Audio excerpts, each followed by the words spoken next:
Provo, Utah. This is the Ultimate Final Fantasy Podcast with your hosts, Joseph DeGolier and Caleb Schweiss.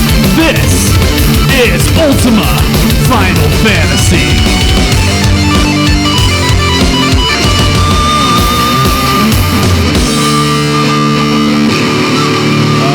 Welcome to another episode of Ultima Final Fantasy, the Ultimate in Final Fantasy Podcast. I am Joe. I am Caleb. Oh, sorry. I am Caleb. We have and here today. Oh, yes. Special guest. And today, ladies and gentlemen, we are going to be discussing the differences. This was an episode idea sent in by a listener. Yeah, Stolas actually sent us this one. Yeah, thank you, man. This is about the differences between the Final Fantasy VII that came out in Japan and the international version that we here in the U.S. received. And as of now, the only thing I know about this is I believe the weapon fights were added for Yeah, I think we talked about that on the review. I think we did, yeah. But there's actually like a shitload. And livestream.net has this entire page dedicated to Oh, wow, nice. Again, we get content from livestream.net. That is right. Thank you, people, for your years of service in the Final Fantasy VII realm. I mean, it's good. And that seemed to be like the first major one that had a lot of differences. I mean, 4 was made easier and stuff like that. Yeah, they've changed stuff. And there's other international versions. The good thing about the 7 one is that there is this one site that's been dedicated to finding out every little tiny thing about Final Fantasy VII. Right. And so it's a really good thing that we can look over today. Also, there's some incredible news, and we'll be doing some episode feedback as well. If you've never listened to the show, you can check us out here on your podcast feeds, iTunes and stuff like that, or you can go to youtube.com/Ultima Final Fantasy. You can check us out at facebook.com/Ultima Final Fantasy. You can see us do the episodes live, and you can see my eyebrows being wiped out on my face in this light, bright, white scheme we have going on here. Yes. As if you had them on our live episodes on Twitter. Hey, you know what? When I look in the mirror, I see eyebrows. Yeah. When you're looking at me right now, do I have eyebrows? Yes, but if now when you're looking in that video, do I have eyebrows? No. I think that is where there was an episode of Nude Clan where you said you're an undateable troll, and I think the troll comes from the brow. I think it's because the eyebrows are invisible, so it looks off. I have tried putting like makeup on my eyebrows to see like what it would look like if I dyed them. Just get some clay. Yeah. It looks bizarre. Yeah, I'll go buy a pencil today. I will pencil in my eyebrows today, and you guys can tell me how ridiculous I look. You should pencil in evil eyebrows though, like go a little off the beaten path and just make it look like you're pissed. It's like, man, you just look edgy today. It's not the fact that I just have the eyebrows of a Nordic person who's never seen the sun mixed with my Scottish red hair. Like, yeah, that's true. It's not just that there's like a huge chasm of color difference between. This is natural. This is natural. It is color difference between the two. Blonde and it's not just red. that. My eyebrows are actually like they're really thin. Like they don't have any like weight to them. I don't even know if they'll like stay with whatever color I put in them. Yeah. If I decided that dyeing my eyebrows wasn't the dumbest idea in the world. Yeah. If I dye my eyebrows, my God, people are gonna be looking at me and be like, "What the fuck happened to you?" Maybe what'll happen is I'll give you I'll go find a color and I'll make it like a Nair pen or something like that, and you're just putting it in there and like it falls out before your eyes. You're like, why? So I get impatient sometimes. I know this has everything to do with Final Fantasy, but I get impatient sometimes, and with the eyebrow trimming, which maybe I shouldn't even do. Maybe I should just let it grow out to a unibrow because no one can see my fucking eyebrows. Maybe, yeah. But I get impatient sometimes. I'll use like the razor over the side, and there was this one time I cut off like half my eyebrow, and not a goddamn person noticed. Wow. You're just there with your quarter brow and fucking no one knows. I remember I was like, Schweiss, I cut off half my eyebrow, and you're like, well, oh, okay. All right. I think I do remember that, yeah. And like I could tell when I looked, but like just looking at you, I would have never known. I would have just been like, all right. God, dude. Yeah.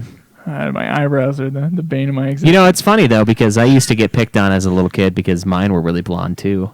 Like, you could barely see mine. They were the same color as my skin. I never got picked on for my eyebrows until now. Like, Yeah. now it's suddenly becoming a thing where, like, Joe doesn't have any eyebrows. Yeah, it sucks because the my stash is the same way. It's, like, really, really light colored, so it's, like, irritatingly invisible. Not that it's, like, super thick anyway, but it's even worse when it's the same color as your skin. So, there's that.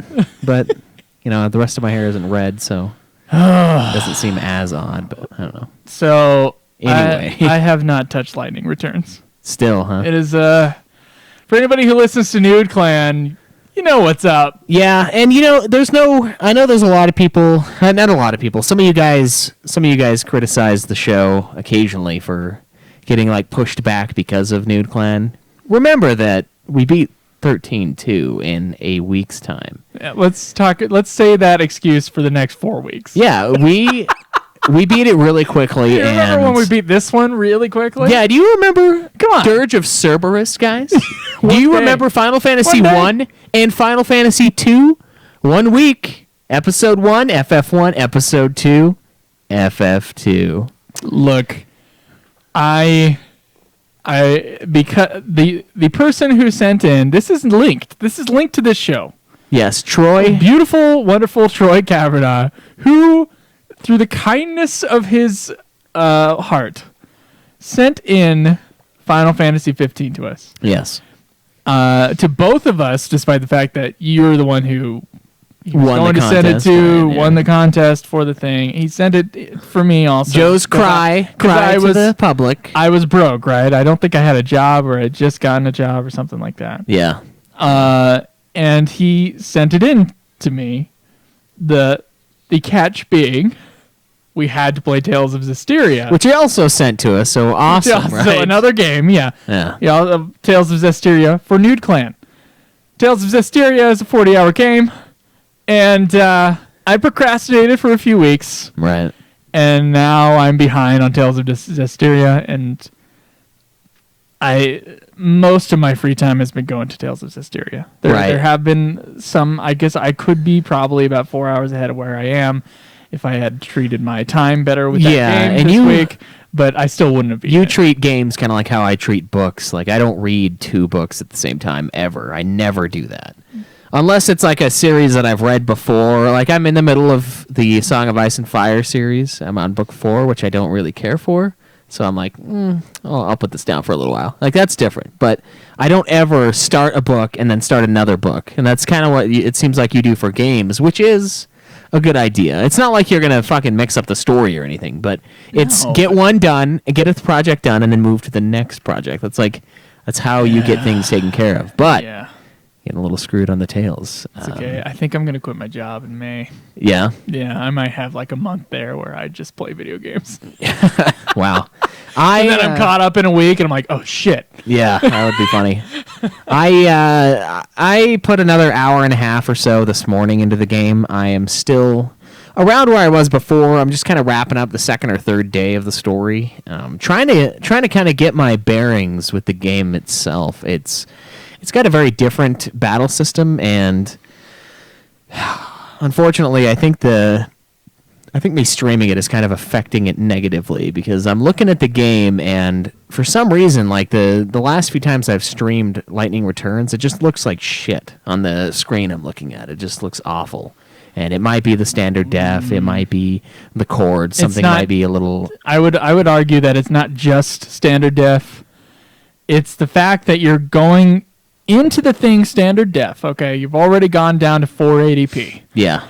And on top of that, you're watching it on a window that also scales down the image for you, and so that you can stream it. So it's at an even lower quality. Now, you've been doing it for the previous 13 games, so I'm wondering, is there a difference, or you were just playing Tales of Zestiria in beautiful HD, and then have gone down to the Lightning Returns? I don't know. I think there's a lot more going on in Lightning Returns. Like, there's a lot more characters, and it's like just visually a lot more shit. Yeah, there's more happening, so I feel like that's negatively affecting. More than 13?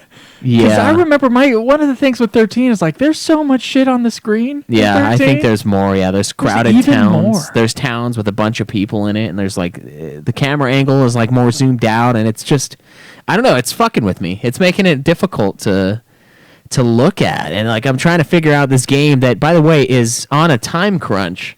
And I'm trying to figure out how to play it, and like I know I'm missing stuff, and I know I'm missing out on quests, and I feel like I'm just like lost in this world because it's too much for my crappy fucking screen that I've got pulled up for it. There is a list of Amazon items to give you streaming in HD, and they just haven't done it. I know. It's on there, man. I know. I should probably just buy the HD card, though. I mean, I know it's more expensive. So you have to have like an HD splitter so you can watch it on your television.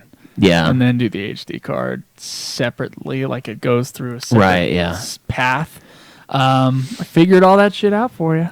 It's ready, man. I don't know if I'm ready to take that dive, though. It's a bit of cash. It's a new experience. It is, and it would be nice because then I'd be really... It is like $90 worth of stuff. I would be truly experiencing the game, you know? Like when I did the late game stuff on 13, and I mentioned this before, I was like, damn, dude, this game looks way good. Because the whole time I was just streaming it on this standard def capture card that we bought. It's great for PS2 games. PS3 games, not so much.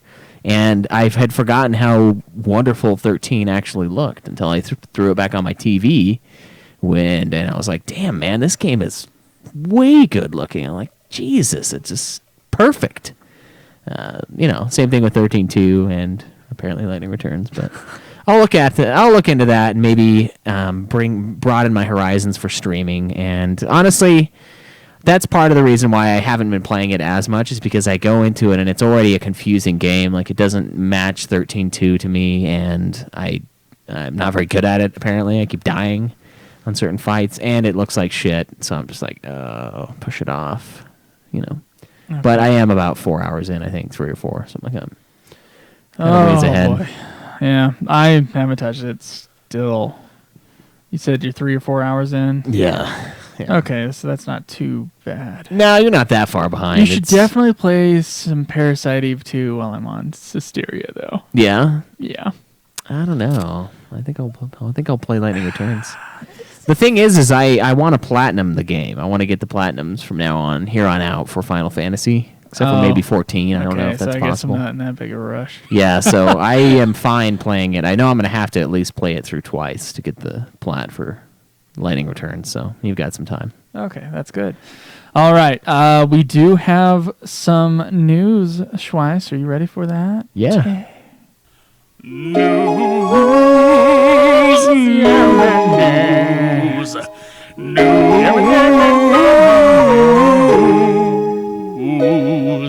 God, dude. Yeah. That song is not getting out of my fucking head either. Yeah, we earlier today, Joe asked if the Sound of Silence remake was the worst song on the new Disturbed album, and I said no.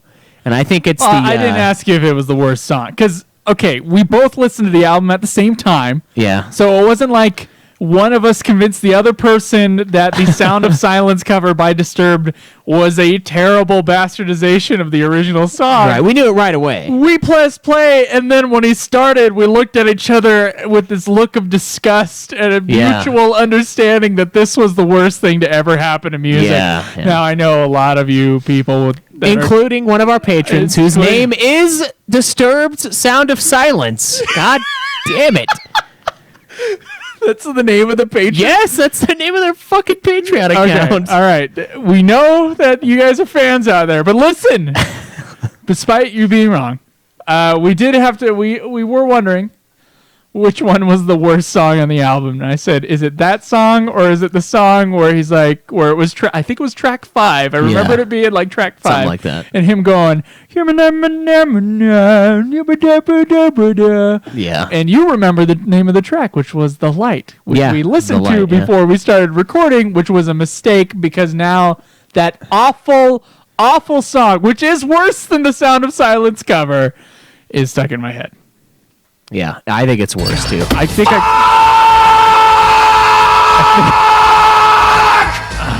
think I called it like happy metal. What the fuck? Sorry, the loop was on. It's twice.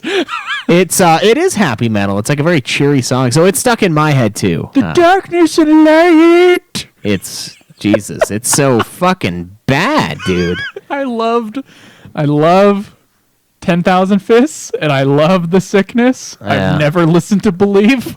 Yeah, it's not very good. I thought Indestructible and Asylum were like pretty good knockoff 10,000 Fist albums, so I enjoyed them. Yeah.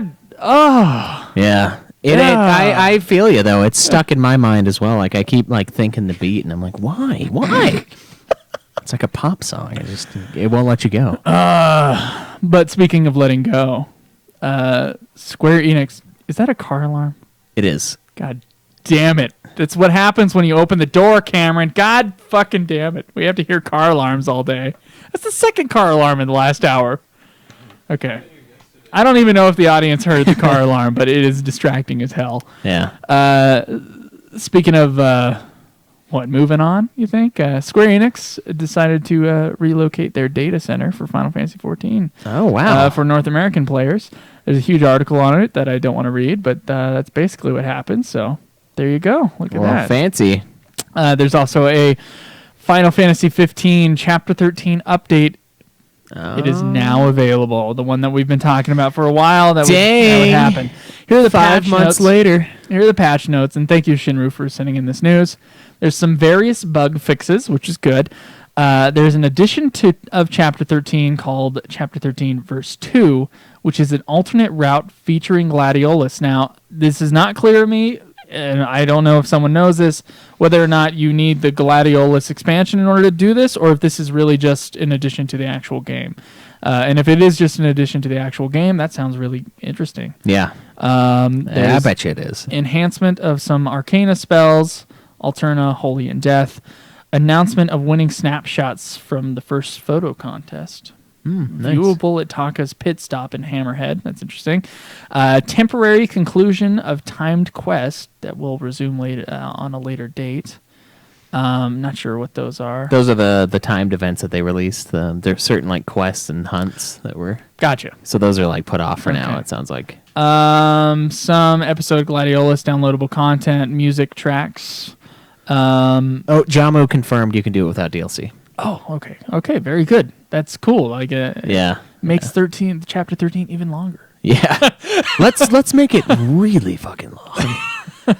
Yeah. I joke. I like Chapter 13, but I know you didn't the first time you played it. Yeah. Additional compatibility with episode Gladiolus stuff. Various gameplay enhancements. More bug fixes. It says twice in this fucking list. Updated saves will not work on former versions of the game, by the way. And then there's a trailer for the update, which I don't think we need to watch. No. Just had that. Okay. What is this? Itadaki Street Dragon Quest in Final Fantasy 30th Anniversary has crossplay. And there's some character screenshots. So if you're in Japan and you want your Final Fantasy characters and your dragon, your Itadaki Street Dragon Quest in Final Fantasy game, go for it, man. Looks interesting. All I'm seeing is screenshots in Japanese here, though, so I don't really want to get into it. Final Fantasy XIV is going to have a Far Edge of Fate soundtrack that will release on June 7th. So, it's got it's composed by Soken and the FF14 sound team. It's a Blu-ray disc, so it must have a lot of shit on it. And there's an official soundtrack site if you want to check that out. Here's something that's interesting. Now, I'm not going to say what the spoiler is for Final Fantasy 15, but one of the updates to Chapter 13, it added a new cutscene, and we can watch it privately at our own homes, but it has to do with the death of a character, and I believe it's in Chapter 13, Verse 2. Oh, okay. So, if you guys want to go check out what that is, there is something there. If you played 15 already, then go check that out. Yeah, you know what we're talking about. Try to be as vague as possible. People die in the game. There is a Schweiss, there is a DLC, another DLC coming out. Guess which episode this is? I'm gonna say, I don't know, episode Ignis. Close. Prompto. Episode Prompto is coming out. Damn. So When? I'm going to send you this link here, and you're going to go ahead and we're going to watch this trailer together. So All right. let's do some Episode Prompto teaser trailer. Ooh, he looks like a Rooski right there. Yeah, he's got the ski cap on. Yeah. We shoot. All right, let me see. All right, so Episode Prompto. Man, I haven't even played Episode Gladiolus, but you know what? Fuck it, let's do it.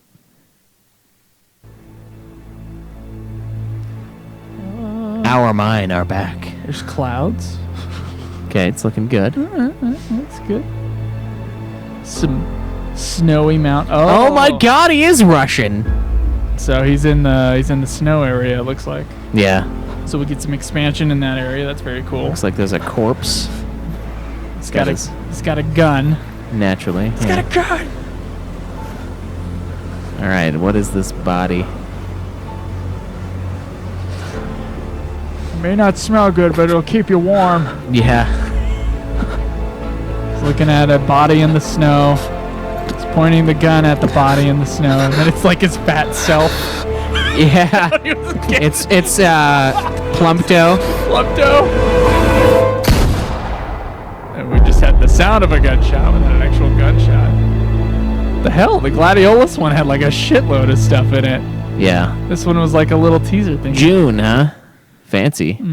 Fancy. I don't know. What do you think about that so far? I mean, it's intriguing. I think that's the point of the commercial. There's not much to it though. Yeah. It's kind of confusing. Like I don't know what the hell's going on. It's where in 15 would it fit? Is it after? Like I don't know. Schweiss, there's another collaboration between Final Fantasy and another gaming series. There's a gaming series in Japan, at least. I don't know if it's over here because I've never heard of it. It's called Blue Reflection, Sword of the Girl Who Dances in Illusions. And apparently they're going to have some Final Fantasy 15 crossover costumes involved in that game. So that's interesting. And then I got... there is a huge article that I did not get into or have time to read that we'll have to do next week that has to do with Hajime Tabata's own reflections on the transformation of Versus 13 into 15, which of course we did an entire episode about without his input. Yeah. So I would like to get into that probably another time. But here's the two big pieces of news that I'm kind of like the most excited for. One is the drama, the Japanese television drama that's going to be put on Netflix that has to do with Final Fantasy XIV. I believe we mentioned this on another episode, but we now have a 30-second TV spot for it, which is awesome. Because I'll tell you why it's awesome. So I've done some studying of some Japanese for college, and then I've like messed with it past then. I'm like, I don't know if I'll ever go to Japan, so I don't know if this is ever going to be useful. But like, it's kind of interesting to me. When Netflix has an original series in another country, we still get it. Mm-hmm. And we still get their subtitles. So I was able to watch a Japanese show with Japanese subtitles on it because it was an original Netflix show. Right. We should be able to get this here if this is a Netflix produced show, which I believe I read. I may be wrong about that, but that's what I read, was that it was Netflix produced. So if it's a Netflix original, we will have it here in the States. Nice. Sounds like we got some commentary to do at some point. It does sound like we got some commentary and some review coming up because it is a Final Fantasy show. But we do have a 30-second trailer that we got to get into because I am excited for this. All right, let's do it. All right, so we got a couple of Japanese. Final Fantasy. 今このエオルゼアに父さんがいる。友達なんかゲームの世界にも人おるんやな。It's something about his friends. Yeah. 稲葉さんになら Hello. 行ってみようかな。あの子で集うんだな。また一緒に遊ぼう。父さん。Daddy of Light. 光のお父さん。No, the title may be the worst thing I've ever seen. Daddy of Light. Oh my God. Daddy. That is. I'm your daddy of light. I'll be your daddy of light. That is insane. Yeah, we talked about that a few weeks back where we announced that they were going to do one, but we finally got a little trailer for it. I don't know, it sounded like bullshit before, but now it's like, oh no, this is real. Yeah, that's strange, man. So this is what I don't think you've ever watched a J-drama before, Schweiss. No, I have not. Let me explain something. Japanese film, high art, wonderful, incredibly good, especially like they're good art films. Japanese television, Schweiss. I'm not talking about anime here. I'm talking about their like drama shows, their live action stuff. Shot in 30 frames per second, which makes it look like a like children's hospital. Like it's got that soap opera look to it because they film it that way, which is it makes me want to puke. On top of that, super melodramatic. Just get ready, Schweiss, for the melodrama and like the slapstick comedy. I'm telling you, that's how J-drama is. How melodramatic can a show about a dad and his son playing Final Fantasy XIV truly be, though? Schweiss, I've never seen an episode of a J-drama before, and I've tried a few because I was like, I need to study some Japanese. I should try out some of their television shows. There's not a single one that is not way over the top. So it's like, I don't know, you can't get any better than Japanese film. Like there's French film, there's American film, there's Japanese film. Those are like the really high quality. I'm not saying all American or all Japanese or all French films. Right, like they're the good films, like the highbrow stuff, really great. Just perfection, right? Akira Kurosawa. Let's say that. Perfection in filmmaking. And the television is like a football field away from the same quality of their movies. It is the biggest chasm I've ever seen in visual entertainment ever. Wow, that sounds great. So I'm so ready for this over melodramatic Final Fantasy XIV show, which has footage from Final Fantasy games in it. So it's like from this thing that had no subtitles on it that I watched on YouTube. It looks like this guy is into Final Fantasy XIV and his father is getting into it. Is that what it looks like? Kinda, yeah. Okay. Yeah. This is going to be... Or maybe... I'm so excited, dude. Plot twist, his dad's been playing longer than he has, and his dad's pro. It looked like a live-action South Park episode of the Make Love Not Warcraft. Yeah. There you go. That is That's pretty what it close. looks like. I'm ready. I'm so fucking ready to see some J-drama. The biggest piece of news, though, besides that, which there could not be a bigger piece of news than that. Final Fantasy XIV Online is now totally free to play up until level 35. Cameron, get on that shit. Yeah, free. Final Fantasy XIV. That's awesome. That's, free to level 35. That's what Warcraft did after a while, I believe. Yeah, I think it's like 60 for them, but it is free to a certain extent. And guys, this is the perfect time to give it a try. And if you like it, pound through and catch up to where we're going to be. If you don't, then, well, at level least you tried 30 it. is the original game, though, right? No, it's level 50, I think. Oh, is it with level 50? Is it high? Yeah, I think so, yeah. 30 is what you need your main class to be to do the subclass. Oh, okay. So you're going through that kind of beginning section. Yeah. Got it. That's pretty decent. Yeah, that's it used to only give you 14 days free, and now they're letting you go up to level 35. So guys, if you haven't played 14, yeah, that's right. Get the hell on that thing. Or yeah, at least try it. Yeah, it's. I know a lot of you guys don't want to do MMOs and whatnot, but it's worth your time. Trust me, especially for free. Okay, Schweiss, you want to talk about some international differences with the Final Fantasy VII? Sure, let's do it. Let's do it. What's up, chat? Can you do it if you already have had a trial account at one point? I don't know. I'm not sure. Idea. I would assume so, though. I don't see why not. Try it with a different email address. Yeah, you could just create a whole new character. Hey, what's up, Cabranth? Long time no see, man. You good? I guess. I thought you were still commenting. No, I just said hi. Okay. Hi, guys. All right. Do you have the page pulled up? Yeah. Oh, your wife is from South America. The TV down there lowers your IQ just by watching it. I don't know anything about South American TV. You know what? I used to watch some Mexican television. It's not South America, but it's Spanish television. At least as far as I know. I guess I don't know if it's from somewhere else. It was Spanish. Anyway, I would watch it because they let their... I don't know, man. There's not a woman on there who is not at least an 8.5 on Spanish television in any role. They could be the weather woman, and she's a fucking 9.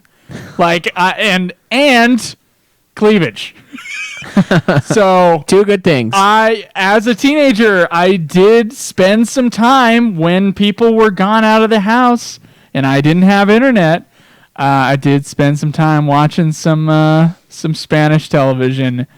It seems to be the same type of shit. So it seems to be the same really melodramatic, nice.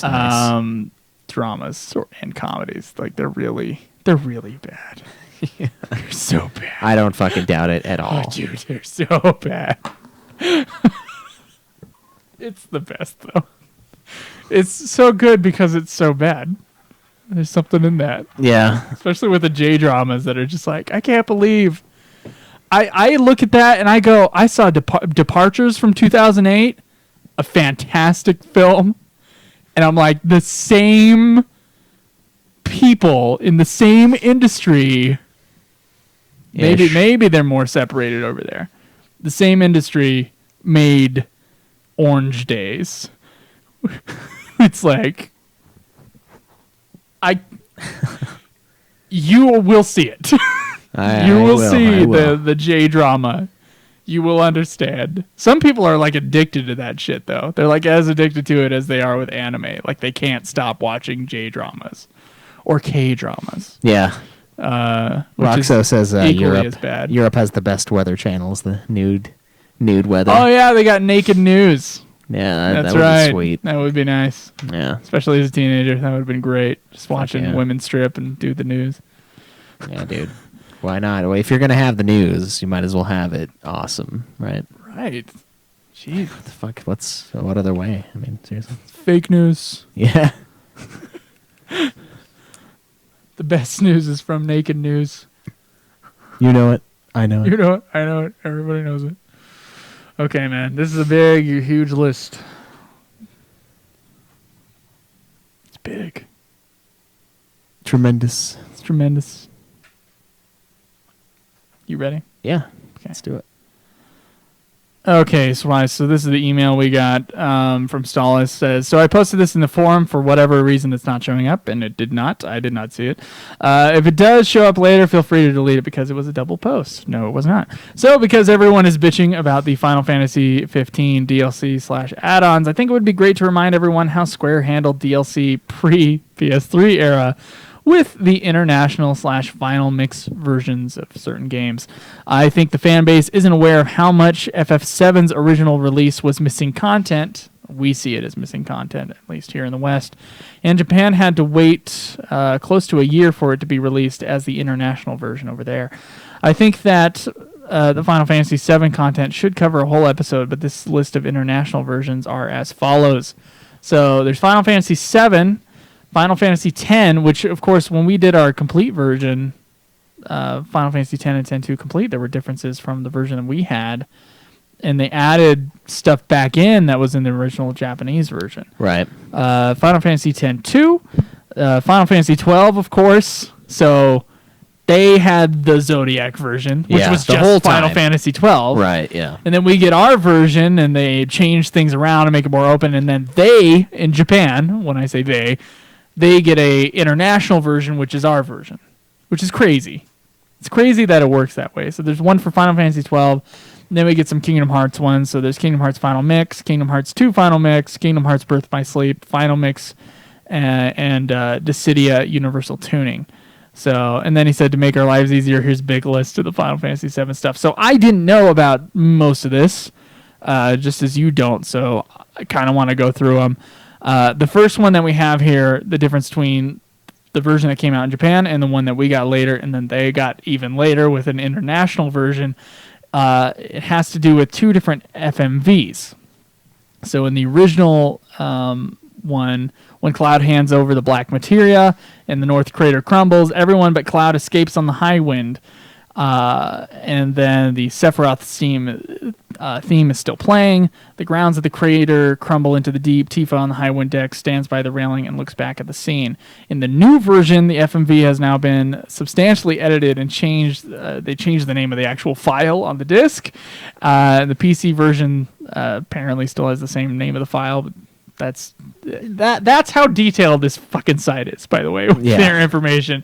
And now the sequence now includes, in our version, 5 weapons emerging from the crater. Right. Which apparently wasn't in the original. Yeah, the weapon fights are US. I know for sure, at least Emerald and Ruby are. I don't know about the other ones, but soon I will know. And this is also the cutscene that Tifa gets that mega boob jiggle in, I believe. Yep, the boob jiggle scene. I don't believe we should call the scene anything else besides that. Well, everyone knows which one it is, so yeah. That's its title. I don't care what they say on the file of the disc. It should be FMV_boob jiggle, as far as I'm concerned.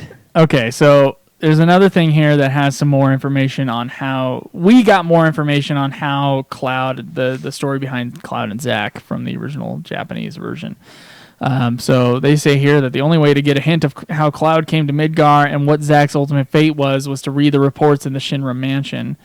And the player had to deduce themselves what the referred to escapees are, Cloud and Zack. And the pods Cloud and Zack were kept in has fingernail scratches that tell you how the two escaped. And then so when we in our version here in the West, we got some scenes that fill in that character motivation. And that's the type of stuff I think I might have actually skipped when I first played the game. Yeah. Yeah, remember when we were talking about that? I mean, this has been 2 years now, but when I first played Final Fantasy VII, I never got like the cutscene with like Cloud and Zack, because it's an optional thing. You have to go to a certain town and talk to someone in order to get that cutscene. So there's a lot of stuff like building up to that with Cloud's mind and stuff like that. Apparently, that's not in the original version. Oh, wow. And they say what the specific scenes are.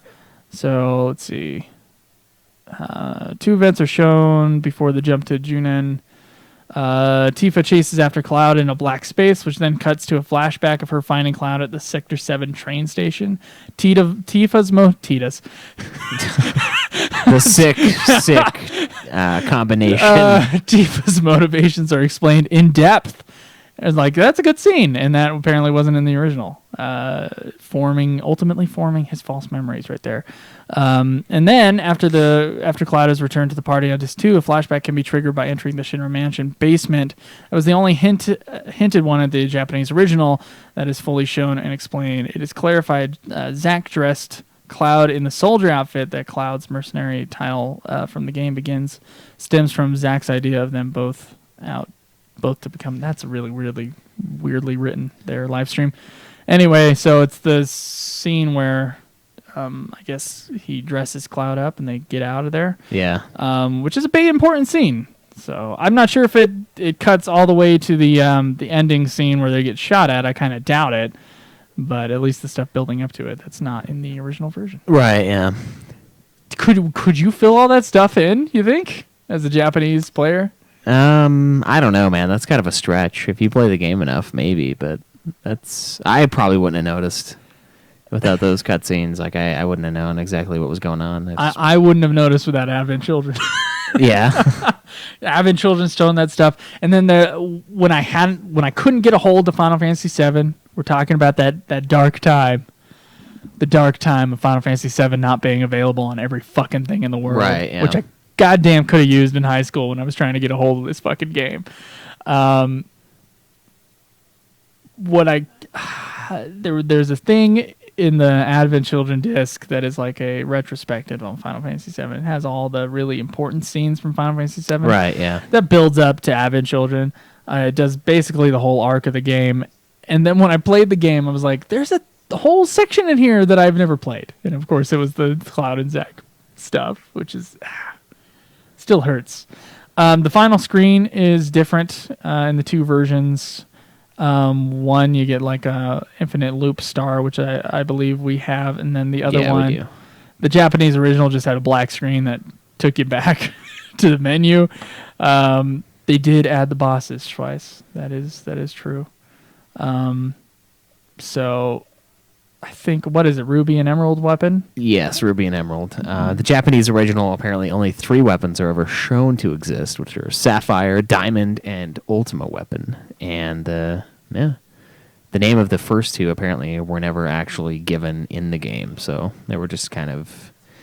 It was just kind of a thing that they named them after the fact, almost. So that's interesting. I really loved doing the weapon fights, so I'm glad they added those super ridiculous boss fights to give you something crazy. So they added those 2 in, and they of course appear in that for a second in that FMV with the boob jiggle FMV, and the best FMV in the whole game. Yeah. That's definitely.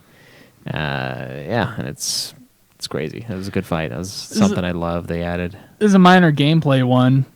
So when you press select in the game, and I always thought this was really odd because it's not in Final Fantasy VIII or IX, which of course I played before I played Final Fantasy VII. Right. When you press select, you get a big arrow with a hand on it that like points, hey, this is where Cloud is. Yeah. They should have done that in 8 because. Yeah. So that was in the original Japanese version, but I guess the red triangles and the green triangles, which of course tell you where on the pre-rendered background, where sometimes it's hard to kind of tell where things are. Right. It tells you where you can go. Right. The red is like an exit, and the green is like an interactive section of the map. So like a route you can climb up, a place you can jump, something along those lines. That was added in our version. So they gave us super bosses, and then they said you're dumb.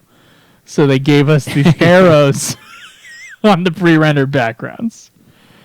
Way to go. There are some changes to the pre-rendered backgrounds. I always wondered about this. Oh my god.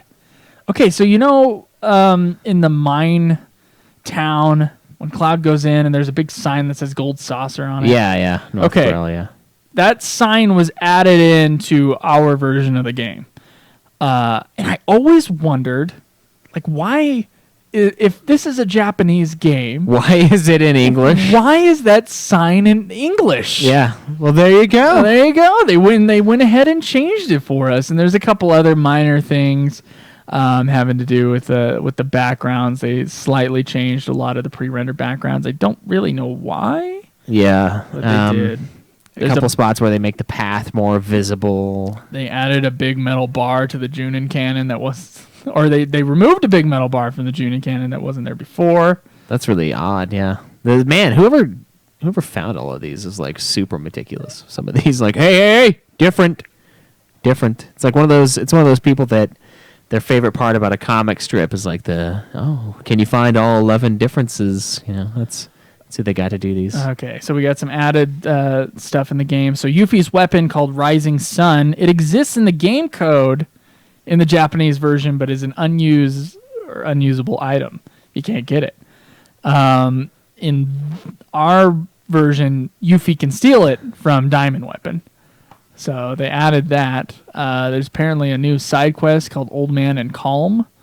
The room that was empty in the Japanese original now has an NPC in the form of an old man who wants 3 items before he can go on a journey to pray for the souls of his recently deceased friends.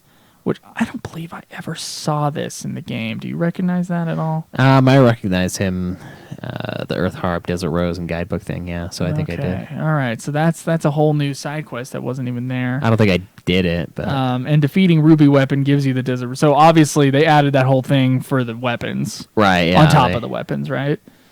Wow.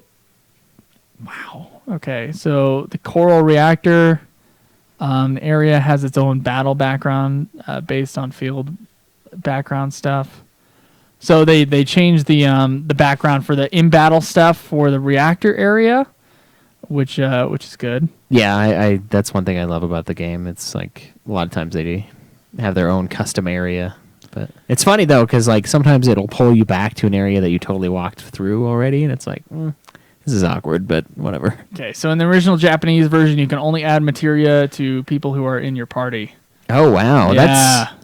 That's I wonder if the exchange option was added to the new one. Oh, okay, that's good. Yeah. Yeah, that would be rough. These are all just improvements. Yeah, they did a good job of just adding the right things. That's for sure. right. See, there's some magic summon changes. So 2 summons, Chocobo and Mog and Typhoon, have no wind element assigned to either their materials or respective summon attacks. They both do the attack Death Blow and Fat Chocobo, and they're non-elemental. And then they were assigned wind for our version for some reason. I don't really understand why. I don't know. They I guess everything else has elements, so why not? Okay. In the Japanese version, the enemy skill's damage multiplier is as follows, which is number of escapes times the caster's level equals damage. Wow. Which I didn't even know. That's really odd. Yeah. I don't know if I'm reading that right, but that's really odd. And then the version we got, damage multiplier has been simplified to number of escapes equals damage. Okay. Huh. That makes it well, let's see. Enemy skill number of escapes times the caster's level. Number of escapes. The first one might be better, but honestly for enemy skill, a lot of those ones are going to be doing early on, so it might be better now. I don't know. I never really ran away from battles in 7 though, so like the escape thing would not much for me. Would be kind of null and void for me. I don't know. So there are a lot of differences between the fights with Sephiroth. It looks like it includes like the order of his attacks are different. In the Japanese version, I think he cast slow on all party members. He did something called Pale Horse, percentage-based damage that removes most of HP from one party. Oh, I can remember that. From one party member, and can inflict sadness. He does a flare. That's always fun. And Supernova, which we have a correction about later on. We do indeed. Which is a magical attack on all party members, can inflict confusion and silence. It's 25 seconds long. Yeah, and then he does Death Sentence, which party member receives a countdown to KO'd status. In our version, it goes Wall, so he does Wall on himself instead of slow on your party members. Gonna build a wall. Still does Flare, Pale Horse next. Then he does Shadow Flare, which still does a shitload of damage on one person. Yeah, but it's only one person, yeah. It sounds like they nerfed him. No, it's the same. The Flare and Shadow Flare, they're just different attacks. Supernova does something like very specific. It takes him to 1/16 of max. Yeah, it's basically super low health, yeah. And then Heartless Angel reduces all party members' HP to 1. So they got rid of Death Sentence. So I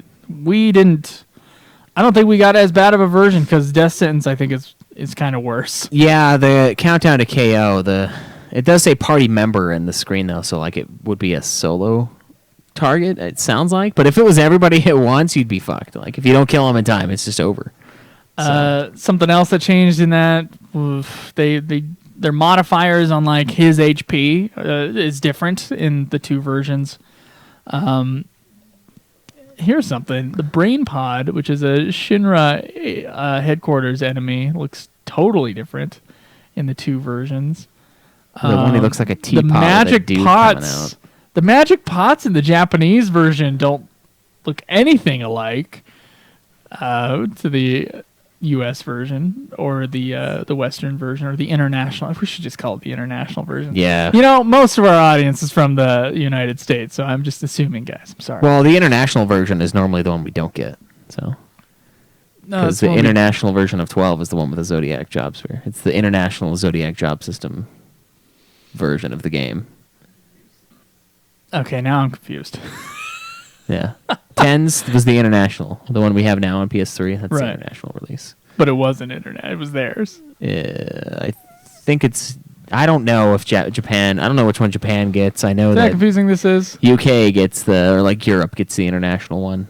I think... I don't fucking know. Ours is just the regular version, though. There's some differences in the... the snow area. There's some differences in the types of battles you get, where you can get those. I guess were changed around. The encounter rate was lowered. So, having compared a dozen random fields, one can spot in the data that the encounter rate was lowered with a few percentages from the Japanese version to the international version. Whether this is true for only a dozen or 100 of the fields is unknown. It says it is possible a separate downloadable document will be created in the future covering all the changes in encounter rate. Encounter rate, man, you remember the old Final Fantasies like FF2?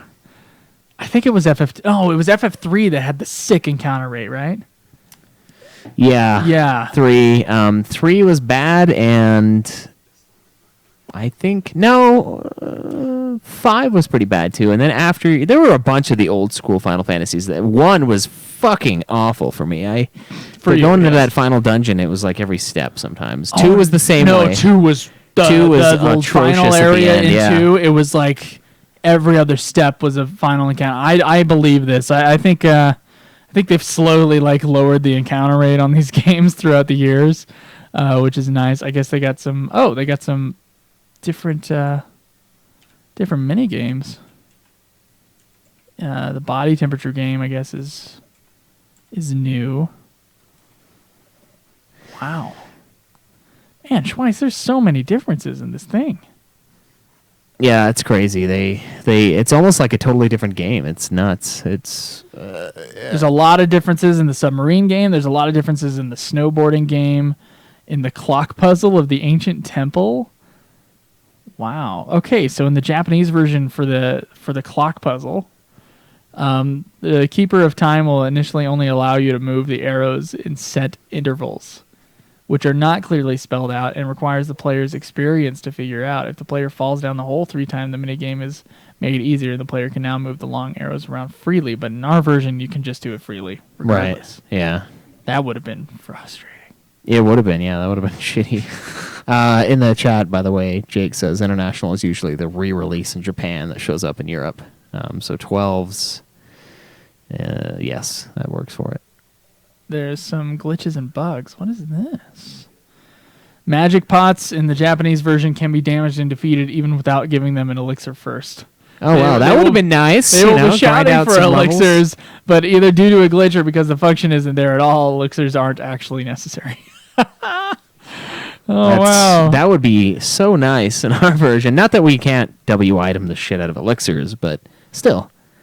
The W item glitch was in the original, but it not quite the same way as it is right now. I guess it made it even a bigger glitch in our version, so it looks like they tried to fix it, and then it made the duplication even more. So let's see, in the Japanese one, if the first item has been selected and used on a target, but the player then decides to quit the W item selection completely, the picked item will be permanently gone, even though it wasn't technically used. The only way to retrieve the item is for the battle to be won/exited before the W item command is used.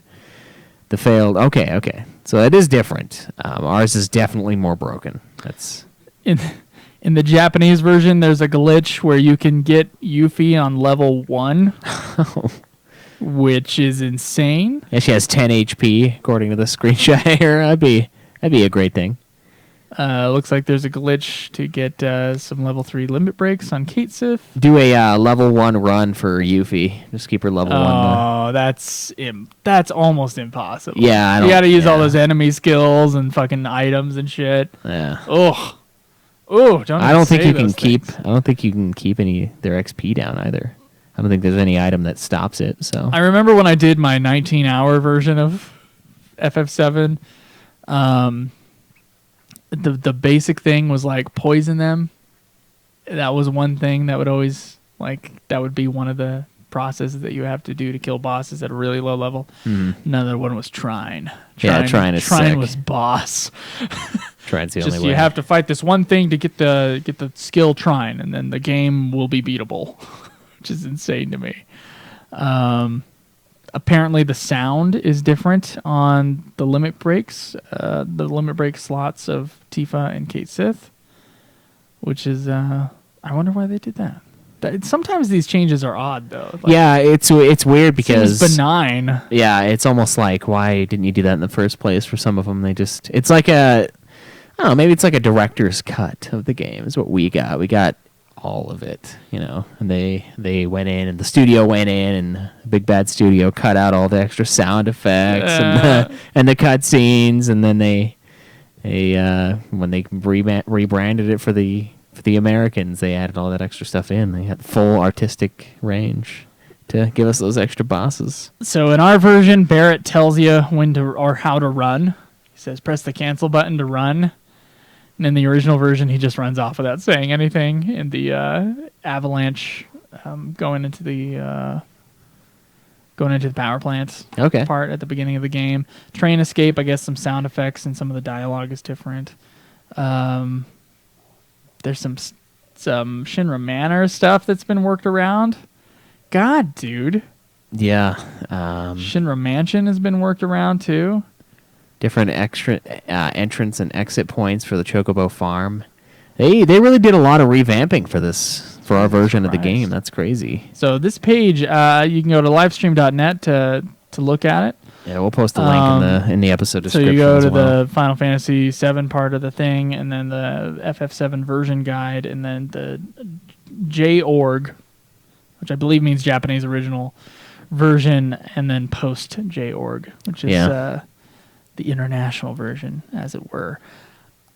I'm actually kind of floored that they made so many changes. Yeah, it seems, and a lot of them seem so minimal. I don't really get why. Like, I can understand. Like, why would you spend money on like redoing one of the backgrounds? Like, oh, let's add the gold saucer sign right here. Yeah, it's weird. Maybe it was like a direction thing. Like, you weren't really sure how to get to the gold saucer, so they're like, "Hey, you're in the right area. Good job." Because sometimes in 7, if you don't play it for a little while, you can kind of find yourself getting lost and not really knowing what you need to do. And if you remember, oh shit, gold saucer, this run downtown is exactly where I need to be. Maybe it's something like that. I don't know. I like the idea that they made the W item glitch worse. Yeah, I know. The W item glitch is like it's fucking beautiful in Final Fantasy VII. It's so awesome. Elixir. Yeah. You just get one or two, I guess. Yeah, you have two. Fine. Just spam the shit out of them. It's beautiful. Yeah, it is beautiful. Dude. So maybe Stolas' point is that there have been changes to other Final Fantasies before we even got them over here. Right. Back when they didn't do version updates, Right. They didn't do version updates on the PS2 or anything previous to that. So whatever game came out was just the game that came out. Right. So, I mean, I guess you're right. The underlying theme of this episode is that, yes, they make changes. Yes, they change things from version to version, and maybe that makes the 15 changes not that bad. But the difference being, these were version changes. 15's changes are all-encompassing. They're changing the entirety of Chapter 13. They're making it different for everybody. And it matches. Each version, I think, as far as I know, is the same, and the updates will be the same, but it is not what they initially put out. So it's... in a way, it's pretty applicable, but at the same time, it's like, well, maybe not. Maybe not so much. Well, as my thing with 15 is like, I don't mind them adding stuff, but let's say they took away something to add something else. Yeah. You're like, okay, what the fuck? Yeah. But I don't know if they're going to do that. I don't know. I would be bothered by that because it's so, and it's going to be so crazy. Like, if someone finds our show for 5 years from now, let's say, and they have fixed the jump button being X, the select being the same button as jump, they're not going to know what the fuck we're talking about. Sure. It's going to seem like this... Then they'll look on livestream.net, and it'll have every single version different. Yeah, exactly.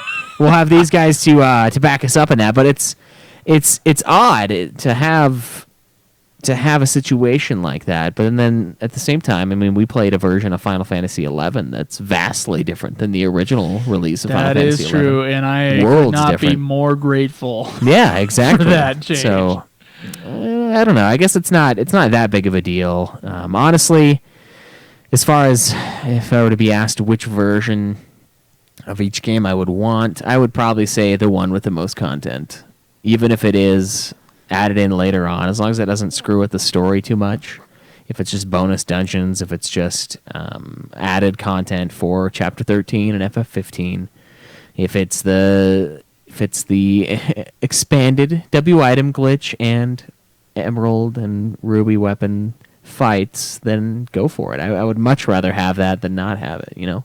Have the option to go fight these super bosses rather than not even existing within the game. So I dig it, and it is something interesting to ponder. Like, it's, I don't know, how do you feel about international versions and like different versions of the games? I mean, something I kind of felt gypped with FF10 was that they had those Anima fights, or the Dark Aeon fights. The Dark Aeon fights. Yeah, the whole time they had those. Yeah, and then our version just didn't. Yeah, and they were crazy. They were a lot of fun. Like, I basically have to Yojimbo the fuck out of them, but that's okay. Like, there's a few that you can actually fight. It also kind of added to the mood of the story, though, that you couldn't go back to these areas that you were in. Yeah, it made sense. You were a fugitive. Yeah, you were breaking the rules, the law of the land. And in the version we got, I didn't think about it because it was just the game. You know, it's just a game, so you can just go back wherever you want. But in the original, I mean, there was some consequence to that part. Right. Of the game. So it. And I liked that. I liked that a lot when we played our PS3 version of Final Fantasy X. I didn't like it when I didn't level up after 2 hours, and then I walked a certain way, and there were some Mage's sisters getting ready for me that I was they were all warming up out there. Yeah, they were ready. They were standing there at the cliffs. Just chilling. That was terrible.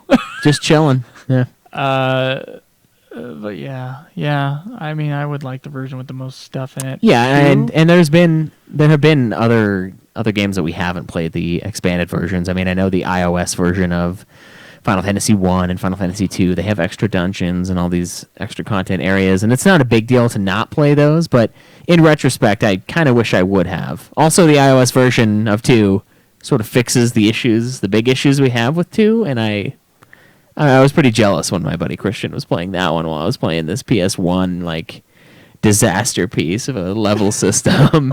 I was like, oh, dude, I just can't do anything. I have to beat myself up, and like if I get level up too much with my attack, I'll beat the shit out of myself, and I can't have that. Yeah. The inns are like, oh my God, greedy bastards with their sick rates. Oh, don't remind me. They're like, oh, you look like you've got a lot of treasure from those dungeons. How about 10,000 a night? You look really hurt. I'm gonna charge you extra. Yeah, to stick me out in the fucking with the animals. I'm out there in the fucking pasture, sleeping under the stars. But take your camel with you. You got your wife. She's pregnant. But you didn't impregnate her. Yeah, it's crazy. Like, those are the people you have to sleep near because you're out there with them. Couldn't stay at the inn, man. You had to go to birth the child in the stable. Yeah. Thankfully, we got that myrrh, right? Yeah, that's some good shit. If you know what I mean. After a couple of years, smoking up that myrrh, yeah. And some wise men they brought it by later. Yeah, of course. It was good. That part was good. But the price was way too much. And it's, man. But I honestly, if I were to play the series again, I would probably play the versions that have the most in them, just for the hell of it. Like, it's extra stuff. Like, you don't have to do it, but if it's there, why not? Sure. You can play around, so. All right, Twice. Well, we do have some questions that we should get to, so do that. All right. Questions for us. We would like to hear from you. You contact us on Twitter. Just go to the forum, please. Get up and ask your questions. We'll answer them with a This is the question segment. Ask and you will receive. All right, so our first question is from Captain Bosch. Captain Bosch von Roxenberg is now on our forum, by the way. I'm Captain Bosch von Rotzenberg of Dalmasca. He looks a little different. But that, of course, was Vaughn. Yeah, that was Vaughn. Being a not Captain not Bosch. Captain Bosch, yeah. Would it matter? It is asked. If Square remade 1 through 6 with modern graphics and changed the gameplay to a more modern standard, would it change how you feel about the games or where they lay in your favorites list? Seeing Final Fantasy VI revamped with solid 3D characters and hiccups, god damn it. Okay. And solid 3D characters and tweaking the gameplay with modern comfort and trophies would shoot the game up in my list a bit. Just curious as to whether you think age matters when it comes to the Final Fantasy series. Age matters. Sort of. I mean, Like you said, there are a lot of modern comforts that we get with the Final Fantasy games nowadays that we didn't before. I mean, save points.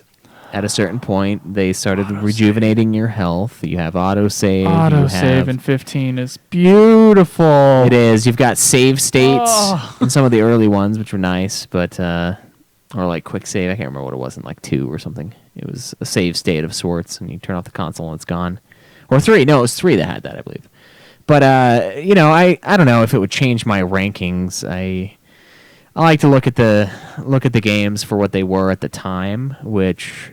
I mean, a revamped version of 6 might be a lot of fun. I mean, I don't know what kind of combat system they would give it. If we're going to truly modernize it based on the series itself, it would have to have an action RPG combat system, and that would be very bizarre for Final Fantasy VI, but I don't think it would be unplayable. But at the same time, I'm not sure what kind of an effect it would have on my personal overall rankings, because I try to look at these games as objectively as humanly possible. On like a personal basis, I want to just say, okay, this is the game. What do I like about it? What do I dislike about it? And I don't necessarily need the game to be re-released with modern graphics and modern comforts. If it was, I would play it, and I would just accept it as it is. I don't know if I would use that to then replace the original Final Fantasy VI in my mind, or if I would just treat it as like an alternate version of it. And it would depend on how different it is.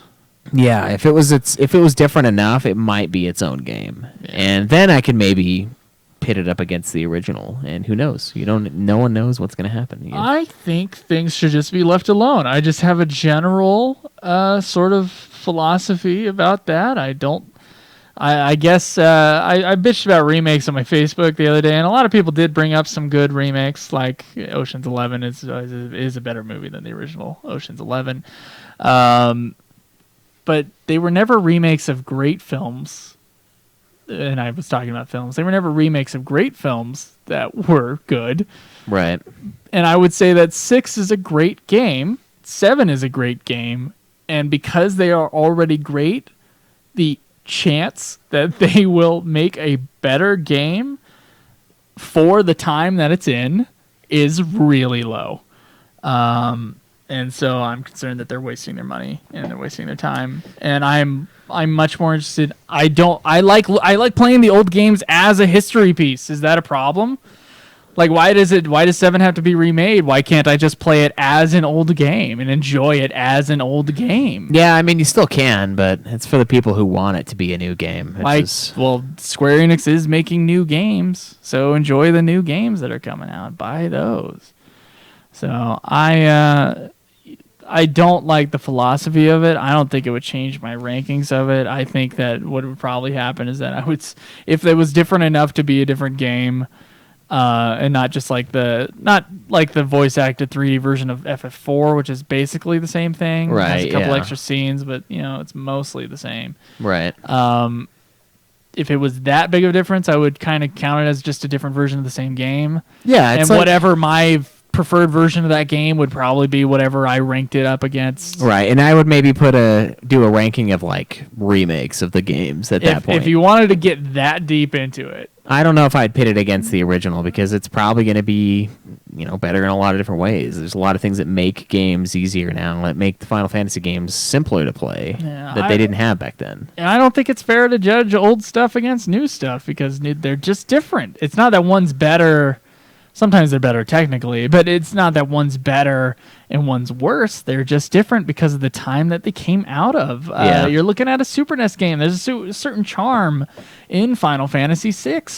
Yeah. Because it's a Super NES game, because it has the little sprites in it, because of the things they couldn't do on the system that made them do certain things with, how big the game is. Yeah, the art direction and things like that are leaned heavily on the system requirements. And I think that's a lot of stuff I think that's a lot of things that can bring you into a game, and it's not just gameplay and just story. It's also that superficial stuff. Right. So, I don't know. I still don't dig it. Even the Popeye thing, it's still great. It's still great. It is. And I mean, I don't mind them remaking it to an extent. I do agree that I'd rather them just continue the series even if it were, a sequel of some sorts, a different game. I don't necessarily feel like I need to play FF6 with modern comforts to enjoy FF6. I think it's an amazing game as is. And I mean, I played it like, 2 years ago now, and it was fucking great. I had zero problems with it. I mean, the version we played is not as great as other versions, but I still would play that game any day. If I just didn't have to do all these other games for these shows, I would probably return to 6 multiple times and see what I can do with the summons, play around in the Colosseum. I would do it again in a heartbeat, and it being an old school RPG wouldn't affect that in the slightest. I would just accept it for what it is and enjoy it. No, I say that, and I do like remasters because they make it just look better on newer televisions. So that is something I definitely am for. But remakes in general, just keep making new games and re-release the old stuff, and do the update the graphics in a way that we're not looking at a 480p image on a 1080p screen. Right. And I know that shits on a lot of people's love for the want of a remake, but I don't know. It seems weird to me. It's like, well, we have this thing that we absolutely love, but we want them to do it again with modern graphics. It's like, well, it feels like they maybe don't absolutely love it in a way. To me, because they want it to be... It feels like they love modern games and that they want 7 to be more approachable for them. Which is weird. I don't know. I would play 7 as a piece of... or as a thing that came out in 1997 and enjoy it as something that came out in 1997. I mean, I would when they were colorizing black and white movies, I didn't make the movies any better. Yeah, it's kind of the same idea, yeah. It's just dumb. It's just dumb. Yeah, I totally would rather see the series advance and stop rechurning up stories of the past. I mean, it's just not very original, honestly. It's them rehashing the same thing over and over again. It's them with the 7 verse, with the Dirge of Cerberus, with the Crisis Core, with all of that. It's them just recycling stuff, and I don't know if I really like some of it. Dirge especially no. Crisis Core. I like how much you've turned around on that game over the years. I liked it when it first came out. That was because it was playable, because shooters weren't standardized. But now it's clunky, and I never liked the story. And I fucking hate it.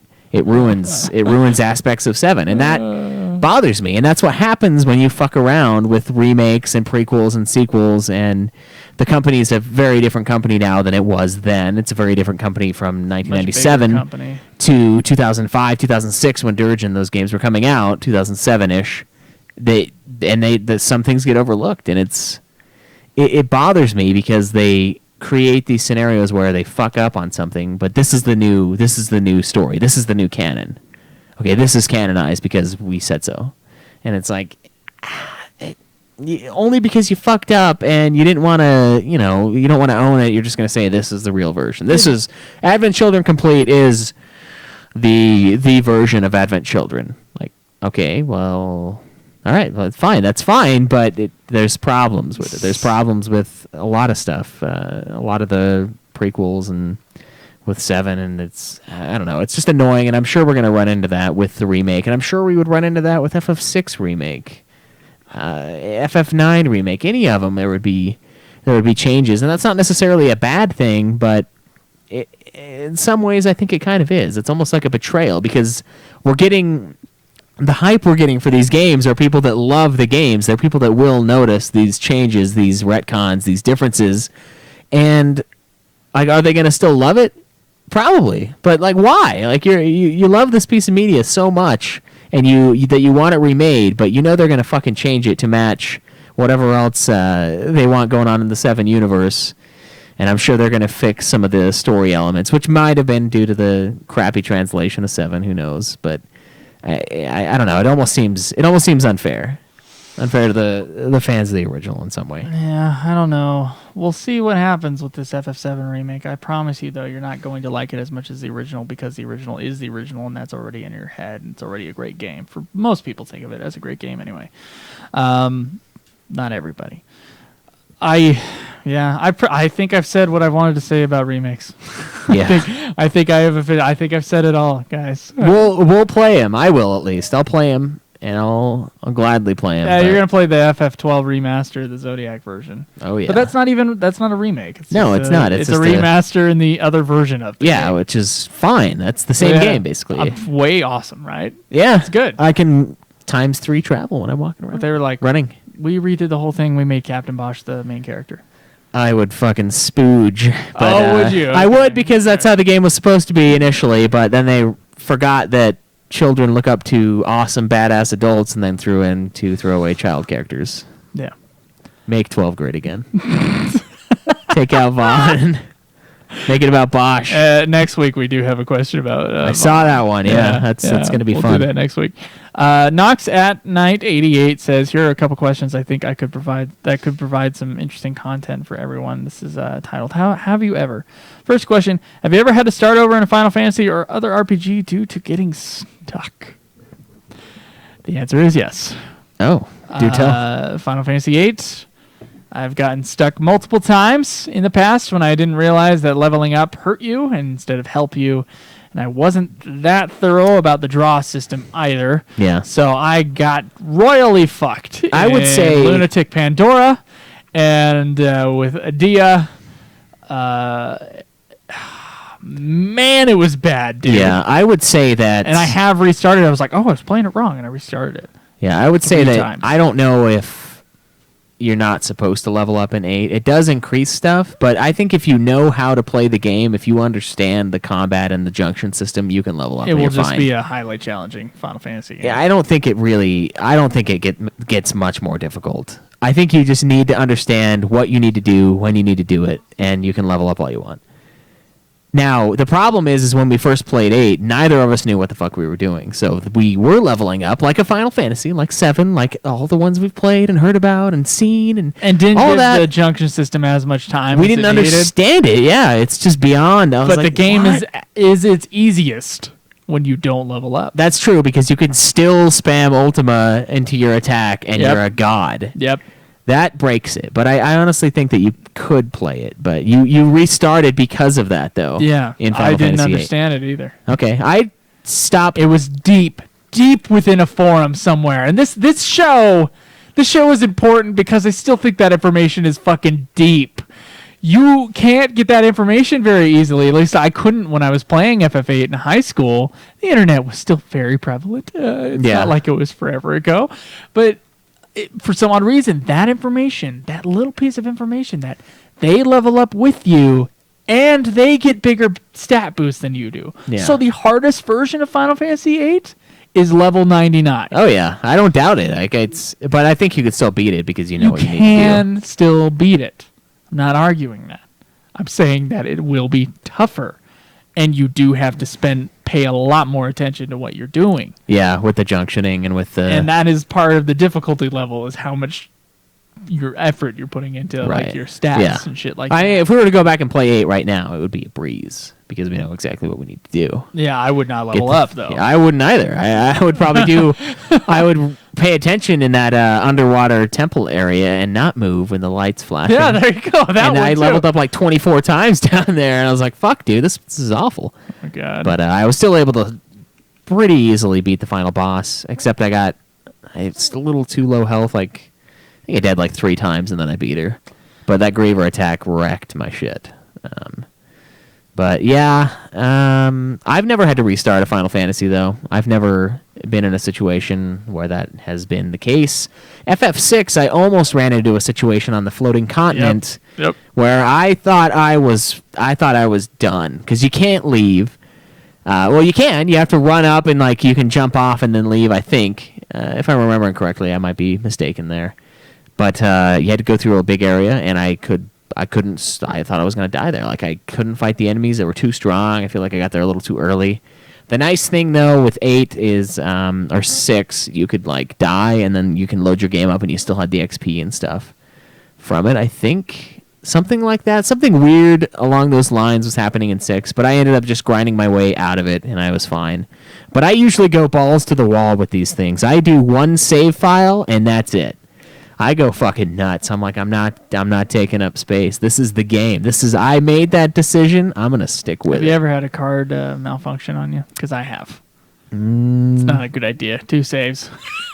I have not, actually. I don't think I've had any corrupted data. I usually... man, dude, I've had 3 cards that gave me corrupted data once. Oh, really? Not once, but over a period of time. There was like, oh, this is the bad card now, and then I had to throw that away, and then it was bad, dude. Yeah. Bad. I have like a really huge PS2. And it's a Sony memory card, right? Yeah, a giant like 64 gig PS2 memory card, and I just back up all my PS1 stuff on it. 64 sounds a little big. It's huge. It's big, man. That sounds too big. It's eight memory cards in one. Maybe. But that's how I save all of my backup stuff. So not quite, but really close. I've come close to getting screwed in Final Fantasy before. I think we're gonna have a correction on that. I bet it's megabits and not gigs. Oh, did I say 64 gigs? Yeah. Oh no, wait, it's megabits. Yeah, 64 MB, please. Okay, yeah. I was like, that is too old of a card to be that big. Yeah, that would be. Couldn't even get a thumb drive 4 years ago that was that big. Now you can get a 1 terabyte hard drive. Yeah, Whatever. yeah. Okay, Sorry. He says, for example, when he was in elementary school, he played FF6 and didn't understand the necessity of items. While I was in the Magitech factory, I beat Ifrit and Shiva with very little health left. Stupidly, I chose to save my game, even though I had 0 healing items or tents or sleeping bags. Found myself in this unbeatable loop as I couldn't beat the next boss or leave the Magitech factory. As I type this, it occurs to me that I might not have been able to leave the factory. I'm not sure, but elementary school self couldn't figure it out. He might have been able to leave the factory, I should say. Second question, have you ever unintentionally saved over someone's save file? In particular, have you unintentionally saved over someone's save file when they were near the end of the game? No, I've always had my own stuff. I've saved over as a kid. I've saved over some Donkey Kong games from other people. It probably wasn't smart. He says, I haven't done this to anyone, but it happened to me. My brother and I were playing Vandal Hearts 2, a PS1 tactical RPG, concurrently, and I was a few hours ahead of him. Neither of us had beat it before. The game was around 45 hours long, and I was about 40 hours in. 40 hours in. Mistakenly, my brother saved over my file. I raged on him. I threatened to beat him up if he passed where I was in the game, and I literally made him wait until I passed him and beat the game before he could continue. It wasn't my proudest moment, he says. Yeah, I'm basically the only one that games in my family for the most part, so I didn't have to run into that. Captain really. Bosch says, the first time I played Final Fantasy X, I got stuck in the fight with brother and his machine cannon when you were outside of the Jose Temple. Rage quit for a whole year before I came back. Corey says, FF6 almost got me. I played it with the capability of using save states. There's a fight at the top of the temple or tower where you need to have the ability to re-raise, because after you win the enemy... Yes. After you win, the enemy kills your whole party. I stupidly saved right before this fight, and I thought I just ruined the game for me. After doing the fight 20 or 30 times, I got lucky, and one of my guys did jump as I killed the boss. Oh, no way! He survived the last hit. Oh. I really thought I would have to start. That's awesome. Jesus. Yeah. Thank God for the jump ability. Thank God for jump. Yes to the first question. No to the second, says Fruff. I actually played through FF10 all the way until the very end when the game first came out on PS2, and I just couldn't beat it for some reason. I quit because I was pissed, and then never touched the game again until last year when I got it for the PS4 and finally beat it. I almost rage quit that game as well because of the chocobo racing. Broke a TV remote and a controller over that fucking race. I know your pain. Yeah. It takes a certain kind of man. Stolas kind of man. Stolas says he didn't do the save file thing, but he did have to restart FF7 twice. First time when he got to the North Coral, I had no idea that you had to go down the screen to the gold saucer lift, or even that part existed. He didn't understand it. I instead went to the world map, noticed that the desert and the golden saucer structure, thought you had to use the chocobo to get there, and at that point I sold my chocobo lure materia, so I started over. Then when Yuffie steals your materia, I wasn't paying attention and didn't read the dialogue. I thought I had done something really wrong and had no idea that you had to go north to follow her. Oh, boy, yeah. Both instances, mind you. I was 12 or 13 at the time. Yeah, that's understandable. Yeah. That is sad. Especially if you leave it for a little while. Like I said, those older games, like Ocarina of Time, when I tried to play that, played it for like 3-4 hours, and then I came back to it a month later, and I was like, I have no idea what I'm doing. I have no clue where to go. So we got to do our new segment on the show that we haven't done in a couple weeks. And this segment's called Feedback. So let me give you a theme song for Feedback. You ready? Yeah, let's do it. feedback. That's it. That's all I got. No, yeah, that works. Okay. All right. So our most recent feedback was for the thoughts on the bad Final Fantasy jokes episode. No one commented on our last episode, unfortunately.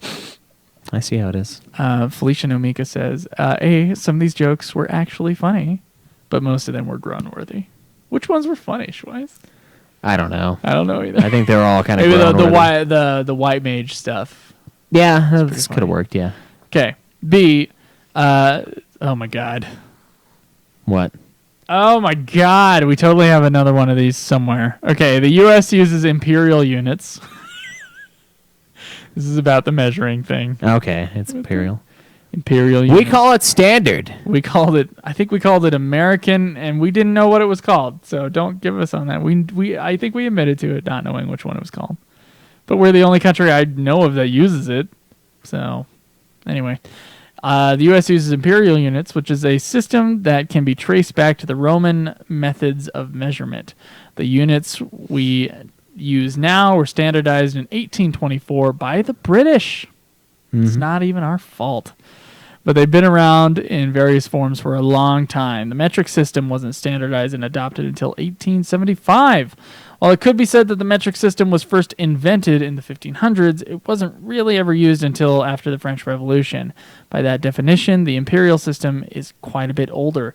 And I would agree, for most things, base 12, lengths and stuff, and base 8th, 16th volume, like cups and ounces, are easier to use practically. We had a person with a different opinion who gave us a message on our Facebook page that I'm just remembering now, so I'm getting to that.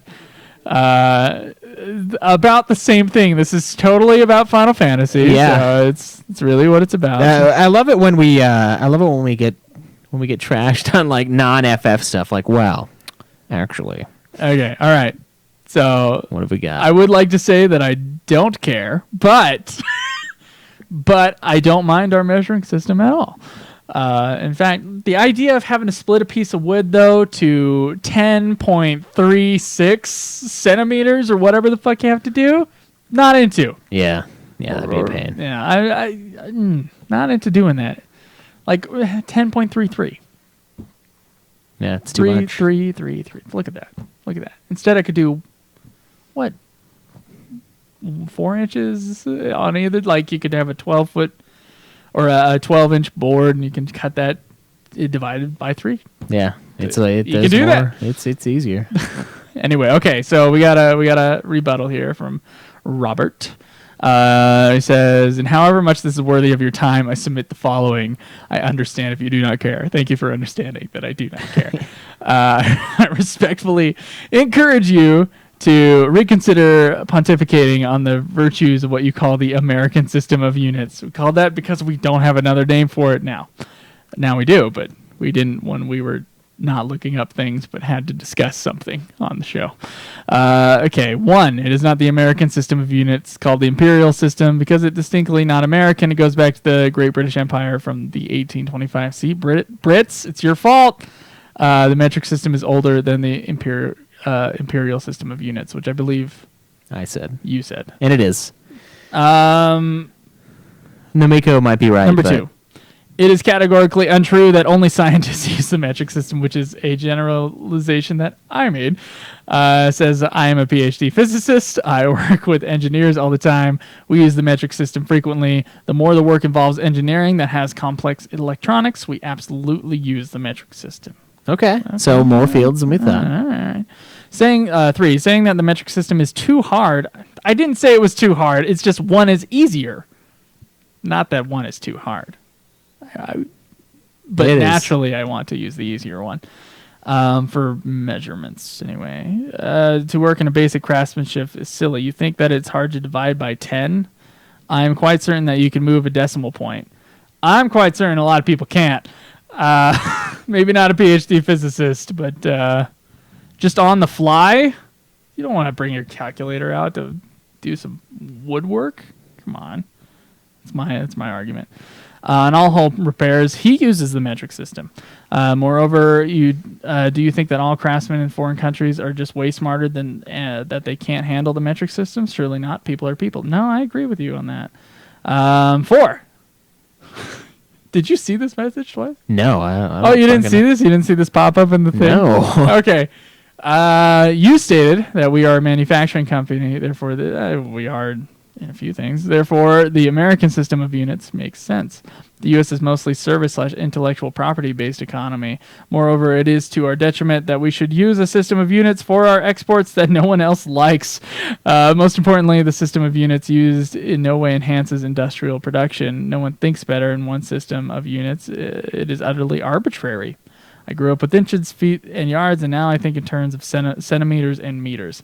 That's fair, but that is a good assessment. I agree with you on that last point. Yeah, I disagree with we're not an industrial nation. That's kind of what we were in the beginning. We're sort of based on that. Yeah, a lot of like getting goods from the land. That's what expansion is. That's what you do. You mine it for its fucking minerals, and you mine it for its resources. So in a way, but that's fair. Current day. I would say that it is fair. I don't think that it's a big enough deal to switch over. No. At all. No, you imagine the cost associated with that. Personally, I don't want to have to use a calculator for shit. For only length. For me, it's only length. I don't care about volume or anything like that. I did. There was one thing where, oh my god, this was so I was trying to look up recipes. I was making something a couple years ago, and I actually had to get a thing that weighed stuff, because when you have recipes from pretty much anywhere else, it's in grams, so it's in weight instead of like volume, and that was annoying as shit. Like doing the thing, like, oh, let's weigh the scale thing so I can get, however many grams of sugar to bake this thing. That was annoying as hell. You guys no, I'd rather just get the cup with the standardized measurement in it, and everything's kind of based on that. I don't know, man. I don't know if I dig all that fucking weighing. Yeah, man, that's an epic tier. Such a small chunk of the conversation that day, too. That's funny. Anyway. No, I don't think it's a big deal, but it is funny how much we've talked about this now. It is, yeah. It's taken up so much of our time. Show. So a little while ago, I told you I wanted to read some of our old comments from our original website, right? Yeah. And I'm going to do one today. So this comes from Matt Buell. In replacement of no reviews. Yeah, in replacement of no reviews, because we got a bunch last week, so we'll give you guys a week off. Or the week before, actually. We got a lot. Yeah, tons. The comment was, I just wanted to say that I laughed really hard when you guys were kind of ripping on the FF Union and the girl that is on there. Oh, wow, that was a while ago. Yeah, also, Suikoden is pronounced Suikoden. I'm sure you'll get shitty emails telling you how wrong you were on the pronunciation, but that's not what I'm trying to do. I'm on your team. Like this one? Just thought I'd give you a heads up. Okay. Really enjoying the podcast. I love how you guys are doing your playthroughs of the games, and I appreciate how streamlined you guys are with your discussions. Perfect timing for that. I love the format, and I can tell. Yeah, I can. Oh, you mean like inches and feet? Streamlined like that? Yeah. I can tell you guys are genuinely friends, and share a lot of love for the series and the fandom that you are a part of. Thank you for the cast. Keep it up. Thank you. That was from November 4th, 2014. Oh, wow. Yeah, we got a few more of those to go through. That was like 6 months into the show. Yeah, that's crazy. I totally forgot to read these back in the day, and they didn't even know about President Trump. I know. Look at that. Look at how innocent that comment was. Yeah, that was. There was no feeling that we have a President Trump now. They just sent us an email. Yeah, it's you look at the world through different lenses. No President Trump. That's crazy. Yeah. Wait, which is crazy? Tremendous. Did we go into the weird alternate universe that had President Trump in it? Maybe. It's a Stephen King novel. It said we got to get Kennedy out. doesn't get assassinated, and because of that, it's more like the fucking 1Q84. You're gonna look up into the sky and there's gonna be like a little paper moon. Yeah, I'm like, what the fuck? Wait, there's two moons. I better climb some ladder. There's gotta be a ladder somewhere that'll take us to the right place. I bet there is at least one listener who knows what we're talking about. Probably. Also, we did get a new Patreon donor this week. Ashley Patterson has pledged to our cause. Thank you very much. We really appreciate it. It goes to good use. We just barely picked up tickets for Distant Worlds Saturday, June 3rd at Abravanel Hall here in Salt Lake City. Really looking forward to that, and that is because of you guys' generous donations to the show. And if any of our listeners are going to that, please let us know so we can maybe eat up for lunch that day or something. Yeah, we've already got seats next to our good friend Troy. So. Troy's coming. Yeah. Okay, cool. I didn't know that. You see, you're the one always talking to people, and then you tell me things, and I forget. Yeah, that's all right. Okay, that's all right. We won't forget when we see him there, so yeah, it'll be pretty clear. All right, we got a question from us to you, Schweiss. Do we? That you asked to them. Oh shit, you're right. We gotta get to that.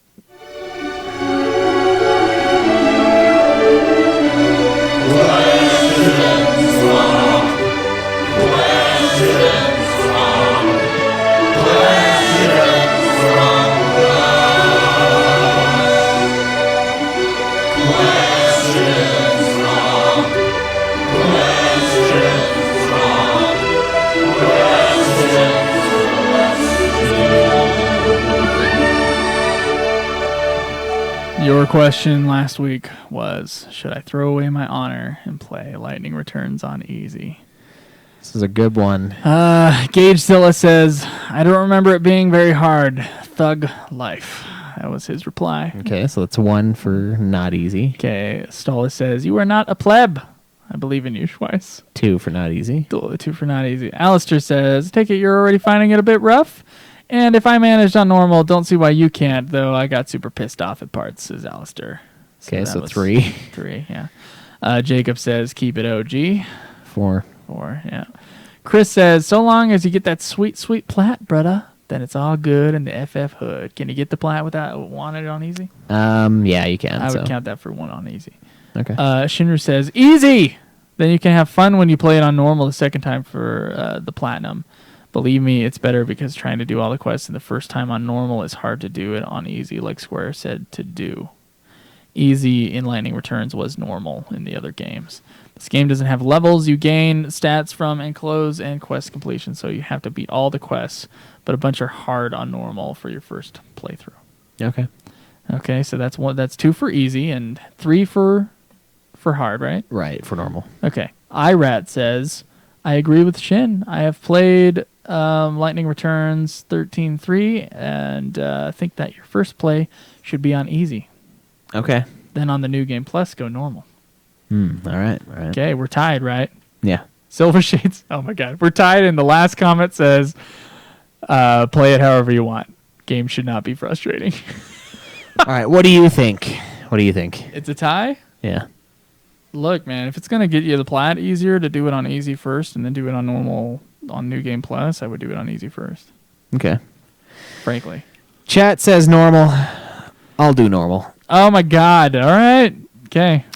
Yeah, that's fine. I'm ready for your frustration. It's not super hard. There was an optional fight that I could not complete, and I was getting really pissed at it. But that was because the fight ends, and then you have like a second to move out of the way, or else the fight begins again. And then it advances the clock an hour each time, and you have a certain set number of hours you have for the game. And it's like, I didn't even want to get into this fight again, but I spawned, and I was lagging, my brain lagged, and I didn't get out of the way fast enough, and now I have to fight the thing that I can't beat again and die and then lose another hour again. So, but you know what I heard this week, and this has nothing to do with whatever we've been talking about on this episode. I heard that Heaven's Word just released its final, like the final part of the game for Heaven's Word. Wow. So what I'm thinking is that Stormblood's not a complete expansion until the next expansion is almost out. Yeah, that's what I'm thinking. So I'm wondering if we should just skip Stormblood and wait for it to be a full game so we can do a full review on it. Instead of when the next expansion that comes out after Stormblood, whatever that is, because apparently Heaven's Word is the official end for Heaven's Word, right? That's what just happened very recently. The official end for Heaven's Word. Okay. Should we only review an expansion once it has an official ending? Shit, I don't know. What does the chat think? We've got a couple of Final Fantasy 14ers on right now with Gabranth and Anthony Walker. So. It'll be what everybody thinks because it's going to be our question from us to you next time. Oh, damn. Should we, before we review Stormblood, should we wait until all of its patches are out? because that would give us the best full experience. In my opinion, that would give us the best full experience. But if people really want us to review it, I guess we can review it, but it'll just be the review for whatever's out by then. Right. So that is weird. Yeah, that's a good point. See, I had that concern a couple weeks ago, and I was like, well, the ending one, I guess, didn't actually finish until Heavensward was out. So is it the same situation? And we talked about it for like a minute, and now it's like, oh, that's definitely the case. Yeah. Yeah, all right. That's a great question from us to you guys. Okay. Get on there, get on the site. It'll be under the questions from us to you section of the forums, and give us your thoughts on that. Tell us which way we should sway and why. So. All right, so that's going to be it for today's episode of Ultima Final Fantasy, the Ultimate Final Fantasy Podcast. You can go to youtube.com/Ultima Final Fantasy, find us on there. You can go to facebook.com/Ultima Final Fantasy, join the conversation there. Twitch.tv/Ultima Final Fantasy, see us record the episodes live. It includes some bonus content as well, so if you want to get on there and have a couple minutes of bonus talking, or maybe taking a break and drinking some coffee or whatever. Fucking great stuff on there. Great, really exciting stuff. Wonderful. Going on to the Twitch, you can please join us on there or follow us there or whatever you do. Do you like the page? Do you follow? You follow. You follow. Okay. You can support the show on Patreon by going to patreon.com/Ultima Final Fantasy. You can also support the show by going to ultimafinalfantasy.com, clicking through the Amazon link or the PayPal link and doing that. Yeah, you guys have been doing awesome with the Amazon. It's true, you have been. It's really helpful, and it's so passive, so easy. Non-invasive Ultima Final Fantasy support right there. It's tremendous. Yeah, it's wonderful support. Wonderful.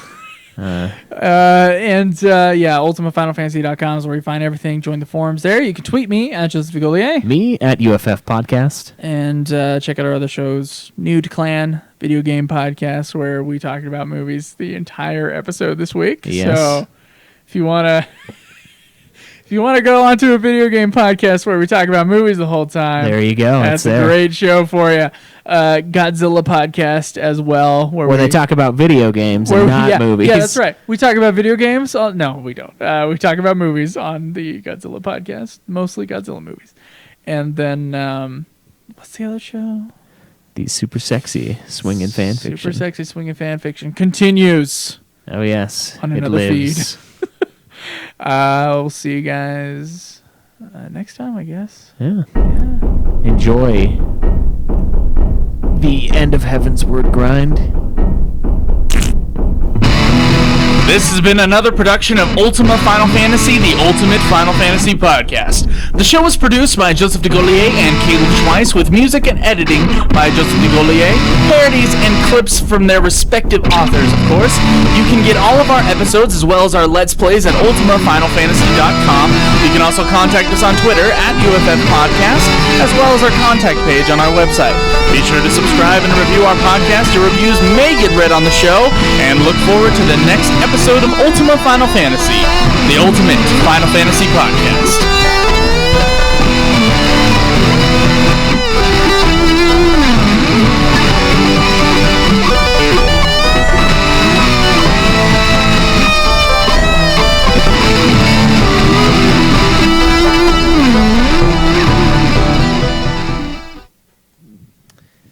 All right. Got a lot of chat going on. Don't know what they're talking about. I can't see it. Looks like they're talking about 14. Lots of content. They're telling us to do the optional shit. You may not want to wait on Stormblood to finish before starting it. That's a long time. If you wait for Stormblood, you could be playing 14 for like a year straight and then some. Plus, there's so much side stuff that it's not really side stuff for you to do. What does that even mean, Gabran? Yeah, I don't know what that means. You already have a lot of catching up to do gear-wise, I'm sure. Free Company's doing great. 25, regularly top 25 on the server. Wow, that's great. How did that happen? The credits all changed it to Nude Clan, and under Gabrant's leadership, it has thrived. Okay, there you go. Yeah. My thing is, Gabrant, you got to remember, man, we got a show to do. So we have to go through Heavensward not to enjoy ourselves and to slowly play 14 over a long period of time. We've got to play it to beat it. and then move on to the next thing. Yeah. I will do some optional stuff though. I mean, I will, and I will enjoy it, but I can't do everything. But looking at how much 14 I played last time, I'm gonna be playing a lot of fucking 14. So don't worry, we'll get some of those. We'll get some of those optional dungeons. I'll do the Bahamut coil.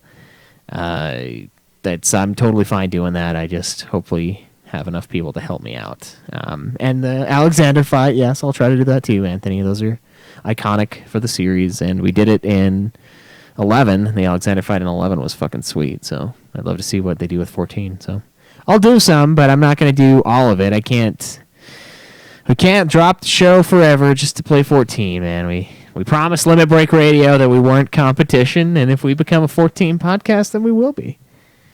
And we're too lazy to be a 14 podcast. It's too much. There's too many notes. True. There's too many things we don't know because we're so far behind. It's crazy. But, yeah, looking forward to getting back into that, though. I really am.